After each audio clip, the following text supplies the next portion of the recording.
Okay, Mr. Woods, I understand that you are a craftsman supreme in wood. Tell me about it. Okay, I started by just taking a piece of wood one day and just making it out of something. And I've been doing it ever since.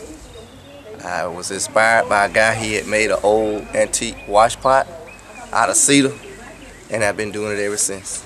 All right, now where's that wash pot at this time? Ain't no telling. Ain't no telling. Ain't no telling. Where is it now? Did you sell it? Well, I was inspired by him, but he had made it. Okay. And I've been fascinated by it ever since then.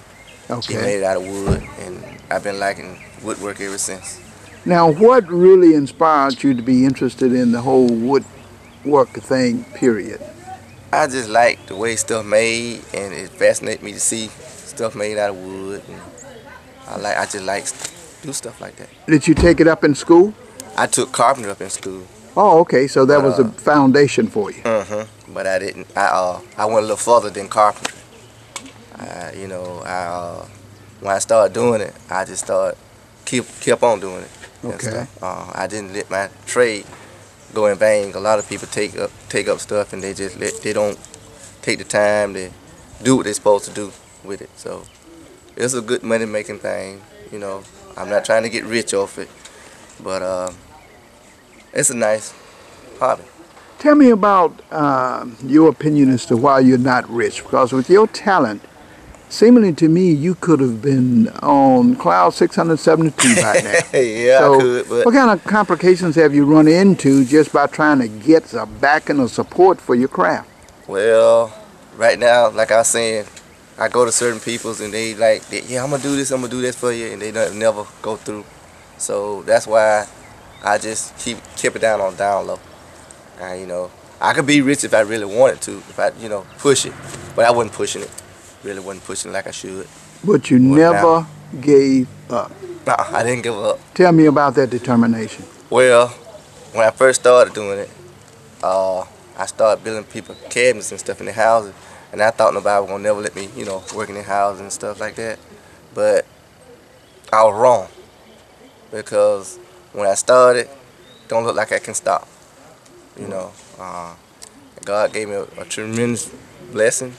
And I just kept on going with it. I didn't stop. Now, you've shown me some of the stuff that you have made, cabinets, tables, and all kinds of other wood crafts.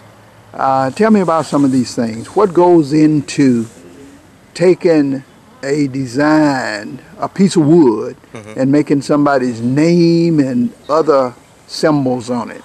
Okay. I started with that just by making key changes.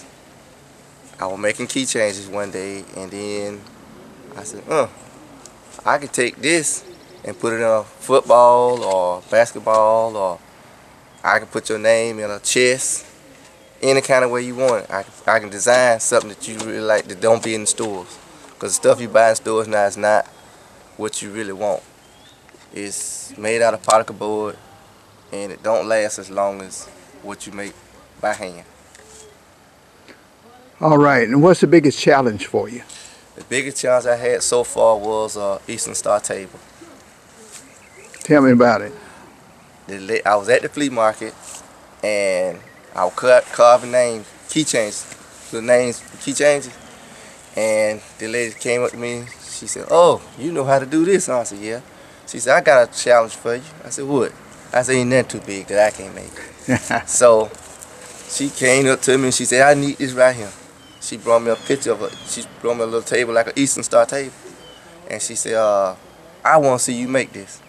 So I came home, I ran my mouth, and got back the next week. I didn't have it. She said, "Where's my table?" I said, "I can make it, man." I said, "But I have a problem. I don't have a picture." She said, "No problem." She went back home and brought me the picture, and the next week, I made it for her. I took it back to her. And she said she couldn't pay me until she took it to a wishmaster.